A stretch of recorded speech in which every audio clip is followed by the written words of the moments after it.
எல்லாருக்கும் வணக்கம். நான் சுதாகர். ஜெய் பாபா. உங்களுக்கு நான் என்ன சொல்ல வரேன்னா இன்னைக்கு, இப்போ நிறைய பேர் என்ன சொல்லுவாங்க, கை கால் வலிக்குது, கால் வலிக்குது, தலை வலிக்குது அப்படின்னு நிறைய பேர் சொல்லுவாங்க. அது ஏன் அதனாலனாக்கா, நிறைய இடத்துல ஆஸ்பத்திரியில் மருந்து வாங்கி சாப்பிட்டா அது சரியாகாது.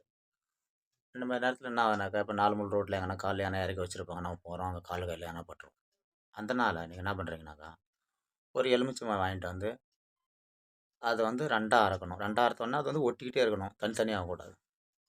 அதில் கொஞ்சம் சிவப்பு போட்டு இந்தாண்ட 2 கிராம்பு, இந்தாண்ட 2 கிராம்பு, நடுமத்தில் ஒரு கிராம்பு வச்சு, தலையிலேருந்து 7 டிப்பு சுற்றி இறக்கி, இந்த என்ன சொல்லுவாங்க, எருக்கும் செடி இருக்குல்ல, எருக்கும் செடிக்கோட அந்த பேருக்கு அடியில் போட்டிங்கனாக்கா உங்களுக்கு இந்த பிரச்சனை சரியாயிடும்.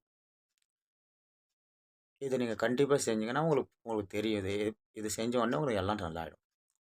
சரி தோஸ்தோ, நன்றி, வணக்கம். ஜெய் பாபா.